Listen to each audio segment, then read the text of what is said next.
Salut les amis, c'est Raphaël d'Equipe Rising. On se retrouve avec l'agent juif pour un débrief sur Sukkot. Pourquoi est-ce qu'on doit dormir dans une cabane à Sukkot?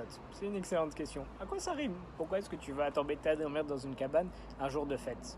En réalité, nos sages, ils nous disent que la Soukha, on l'appelle Tzilat Deme et Menuta, qui signifie à l'ombre de la foi. On sait que Sukkot, ça va tomber au début de l'hiver. Pourquoi au début de l'hiver?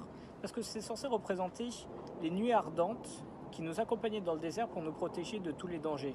Mais elles nous accompagnaient toujours dans le désert tout au long de l'année, tout au long de la période durant laquelle on était dans le désert. Alors pourquoi est-ce qu'on fait ça en hiver? Fais un jour commémoratif, la sortie d'Égypte pendant Pessah. Fais un jour symbolique, pas pile poil en hiver. Parce qu'en été en hiver, les personnes ils sortent de leur cabane où ils étaient en été pour retrouver un endroit plus chaud, leur maison normale. Et nous on fait l'inverse. Pourquoi on fait l'inverse? C'est illogique.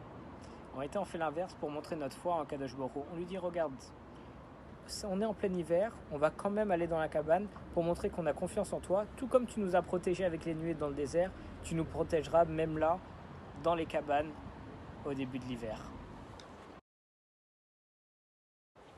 Excellente question. À quoi ça correspond les 4 espèces qu'on agite dans tous les sens? En réalité, les kabbalistes, ils donnent une signification pour chaque espèce en disant que ça correspond à chaque niveau du judaïsme, pour chaque juif. On a au début le hétrog. Le hétrog, il sent bon, il est bon à manger. C'est en réalité les personnes qui à la fois font des bonnes actions et à la fois ont des connaissances. Puis on a le loulav. Le loulav, c'est la branche de palmier. Ça, c'est comestible, mais ça n'a pas de bonne odeur. C'est en réalité les personnes qui font pas de bonnes actions, mais qui ont de la connaissance, qui ont de la sagesse.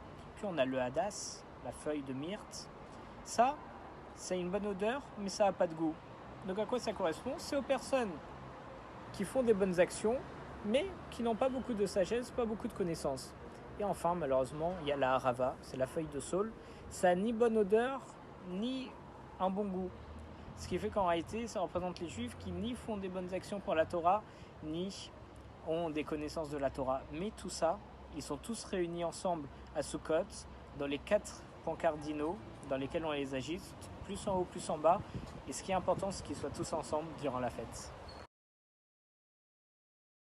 Oui, selon certains, ça a aussi une autre explication.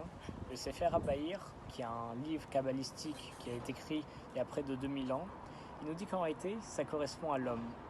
On voit que le hétrog, ça a la forme de notre cœur un petit peu. C'est le siège de toutes nos émotions. Le hadas, les feuilles du hadas, elles ont la même forme que nos yeux. Le loulav, ça représente la colonne vertébrale. C'est à partir de là qu'on peut faire toutes nos actions. Et la harava, ça a la même forme que nos lèvres et qui représente toute la parole.